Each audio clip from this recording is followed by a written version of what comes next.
You take the good, you take the bad, you take 'em both, and there you have me! Hello, everyone. Welcome to Crept from the 80s.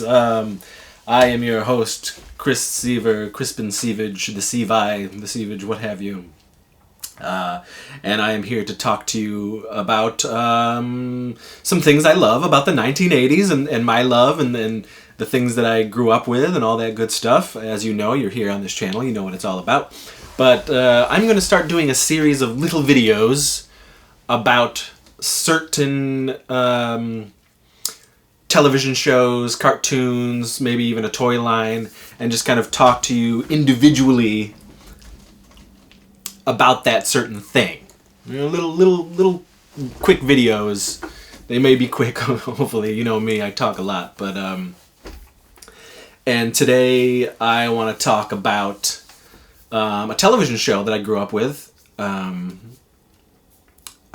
don't want to keep saying this over and over again, but I don't know how many new people are coming to the channel as far as what they're hitting and what they're clicking on. But so I was born in '77. I'm in my 40s. So my prime time was straight up the '80s. My formative years were the '80s. I grew up in the entirety of the '80s. So I was privy and shell-shocked and bombarded and creamed with nothing but the '80s pop culture. Be it, you know, television, toys, food, fashion, the music. And it's everything that I love to this day. But there's certain things that have always stuck with me and that I still cherish.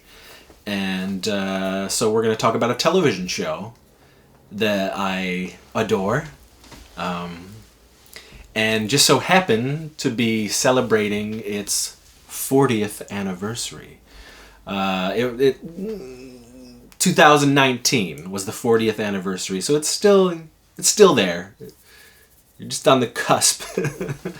You know, 2020, what have you. So it's still fresh, let's say. It's still there. So it's still celebrating its 40th. Technically going into its 41st. But I'm talking about the facts of life. Throughout the years, I've almost had to defend my love of facts of life, I guess. Because I get so many side eyes or so many questions, so many gasps of, what? What? Why did you watch that show? You know.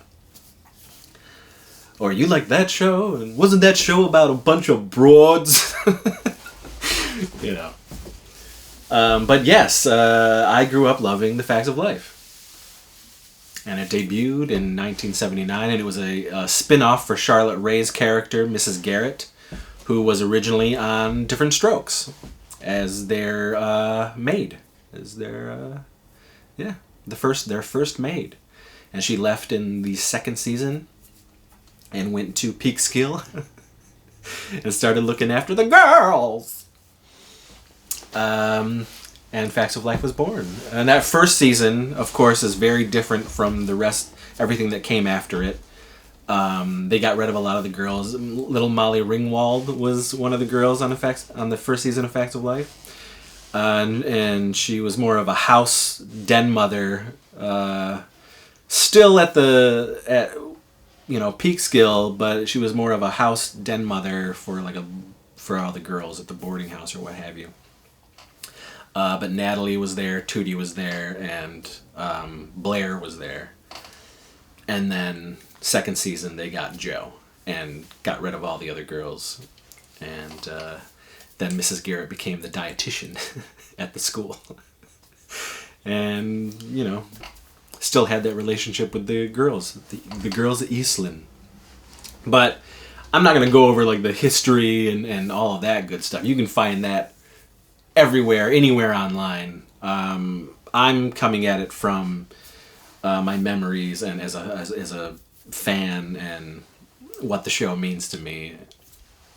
And the reason that I saw this show anyway. One, of course, I was living in the time. But two, I grew up in a house by mostly women, with mostly women. My grandfather was there, of course, but my grandmother, my great grandmother, and my great aunt sort of raised me. My mom was very young, and she lived right down the street, and I saw her all the time. It's just she was a kid herself who had a kid, and babies having babies, man. And the rest of the family was like, you know what, we'll take him and we'll raise him, and you grow up and stuff like that. So I had a lot of women, very strong women in the household, and one of the shows that, my aunt and my grandmother would watch was Facts of Life. And so this was, I didn't know really any other way, like male-dominated shows. There wasn't it wasn't like a big deal to me. I was watching this show that was making me laugh, making my family laugh. And as I got older, I appreciated the actresses. I appreciated the comedy. I appreciated the physical humor that these girls, these women, were bringing to viewers weekly.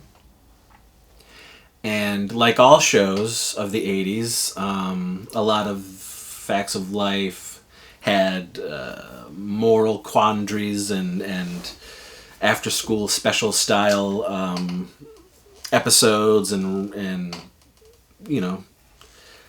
not just the 80s fluff, but there was also a PSA sort of mixed in. And all the shows like that, I love it. I think we were all kind of cognizant of it back then as well, even as kids, that it was preaching. Some of the episodes were preaching, but it was all part of normal television in the 80s. Certainly kids shows, even cartoons. But I really believe that the Facts of Life is the reason why I became very attracted to strong women, more assertive women, certainly funny women. I love a lot of female comedians, and it's quite a turn on. If they can be funny, and if they can be absurd, and if they can not take life so seriously. And this show in particular was just without, certainly in this day and age there's agendas. There was no agenda. It was just surprisingly well written and well acted, and the women were in the forefront. Later, Designing Women and Murphy Brown and it, I don't think the 80s get the credit that it deserves for pushing that. So Roseanne, it wasn't just your typical male-dominated television back then. In the 90s, in the late 90s, in the 2000s, people kind of harped on that and made it like a big deal, made it a thing. But for those of us who grew up in it, and if you just look back, it was all over the place. Cagney and Lacey, Kate and Allie, it was everywhere. It really was. And I think it's very cool. And like I said, that show definitely, growing up, made me appreciate women far more than I probably would have. Again, because of the male-dominated television, who knows how I would have been raised, and certainly in the town that I grew up in, it's not much evolution. Progressiveness was not a thing, really. But it always stuck with me, and I watched it until the end. And I was very young, and it ended when I was probably 11 years old. Um, I really thank the females in my family for a lot of that certain television that I did watch and get sort of hooked on. But I mean, let's be real. I also loved my ridiculous shit, and and you'll find out there's a lot of television that I love and sort of raised me to become the pop culture obsessed geek that I am today. Because it was the era of sitting the child in front of the television and having the television sort of raise you. Even what I had all that love around me, but I definitely beat. I was a kid who went along with whatever I wanted to do and what I thought was fun and what I thought was cool, and the television and the movies and the everything that was happening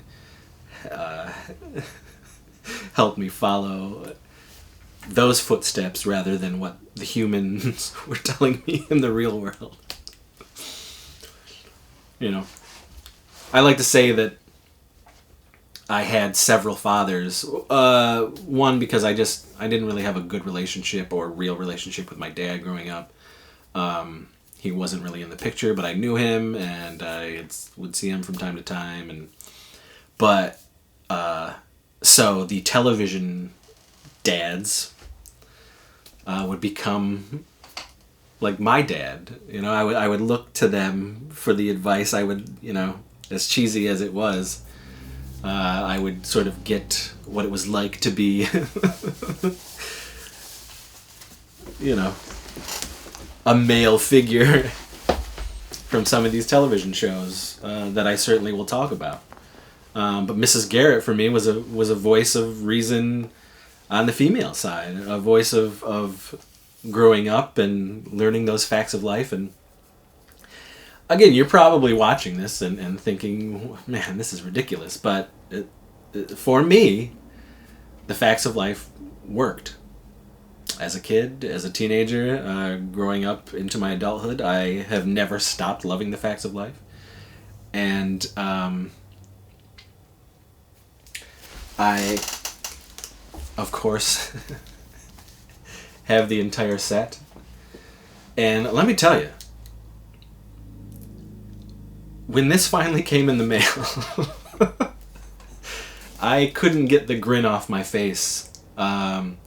It was like I popped this in, it was like a warm blanket, and I just, on really rough nights, on bad work nights, or just depression and things of that nature that I've gone through,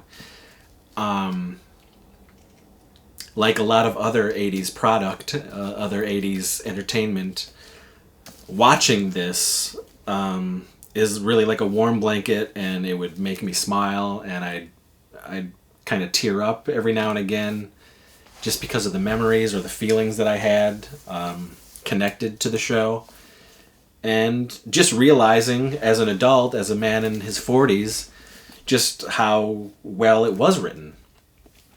Cheesy and all, It was really well written and well acted. I say that a lot because these girls were really hilarious. And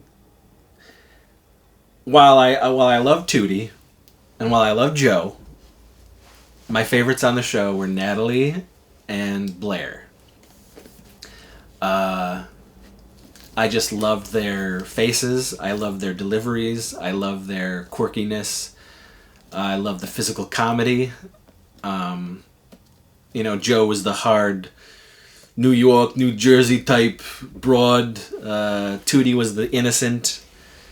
Even going as far as in the first season always being on roller skates and pigtails. But Blair and Natalie it just appealed to me, funny, goofy women. And they were all cute to me. They were all cute, and I probably developed a crush on all the girls. But I don't know, man. It's a show that I adore, and I kind of wave the flag for, and I always have an episode in the Saturday morning sleepover because I love it so much. And not everybody shares the sentiment, but that's okay. That's all right. Maybe you did watch it, but it didn't hit you like it did me. Everybody's got their thing, and this is one of those things. I would probably drop everything, and if I didn't have the money, I would do whatever I could. I would sell. I would work on the street. If I got to meet the girls of the Facts of Life, Charlotte Rae, we lost, but man, did she hang on there for a long time, and she was still kicking, and she was still, very present. Charlotte Rae, Mrs. Garrett, crown rest your soul. I'll never forget you. I'll never forget those facts of life that you bestowed upon me as a youngin'. But Lisa Whelchel and Nancy McKeon and Kim Fields and Mindy Cohn, God, I would love to meet you, and I would love to pour my heart out to you and tell me how much you meant to me growing up. And so please, you nostalgia conventions out there, get on that. Invite the girls of the Facts of Life. I'm actually surprised that for the 40th anniversary, there was nothing. Nothing. For shame. For shame, Jerry.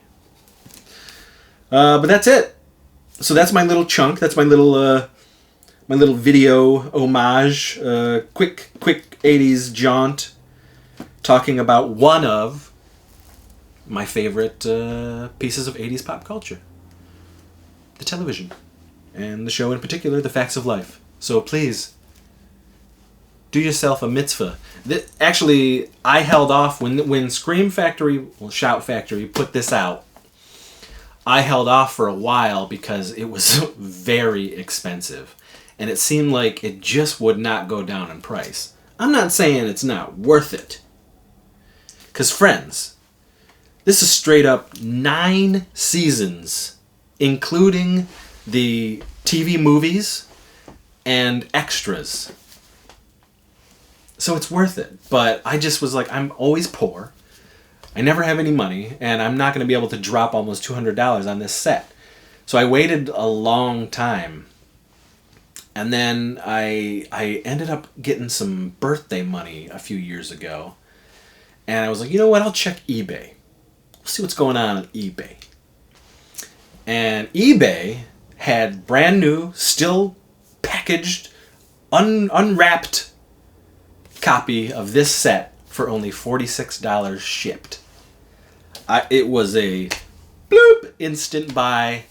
And like I said, when I got it, I was like, I was a kid again. And I poured over it, much to my wife's chagrin. She is one of the people who just does not get it. She doesn't get it. She's watched the show. She's looked at me like I've had lobsters crawling out of my ears. Like, what is it with, she just doesn't get it. But that's okay. She's a 90s girl. She didn't grow up with it. She wasn't even privy to it. But it's mine, and I'm going to keep it in my heart and soul. And I hope you folks do too. If you love The Facts of Life and you want the complete series, get yourself on eBay, because Amazon, they're going to have it way too much. But eBay, it'll help you out. They'll help you out, man, and learn the facts of life once again. So thank you. Thank you, girls. Oh, I got to tell you something real quick before I go. I have seen this show in its entirety a couple times. But now I'm at the point where, with a lot of the television show that I loved, the last season, I kind of hold out. So I've been through this set again, but up until the 9th season, I have not watched yet. Just because I'm like, I don't know. I don't know if it's I don't want it to end, even though I know when it ends, and I know what the last episode is. And I could watch it all over again if I wanted to, but it's like that. It's it's teasing. It's hanging on, just to give myself that. I have something to look forward to. That final season of whatever show it is. And I gotta be honest, I'll probably just go back and rewatch all again until I'm ready to let that final season happen once again. And then I'll just do it all over again. So, I'm an idiot. But I love what I love, and I want you to all love what you love and embrace what you love. It's okay to grow up, but it's even more okay to not grow up. To hold that child within your heart, your fart, your gingidules, your brain pan. Keep the child alive, folks. Don't let it go. That's what this channel is all about. You're Crept from the 80s. I'm Chris Seaver. Thank you for joining me on this quick jaunt through the decade, the best decade of all time. So thanks again. Get out.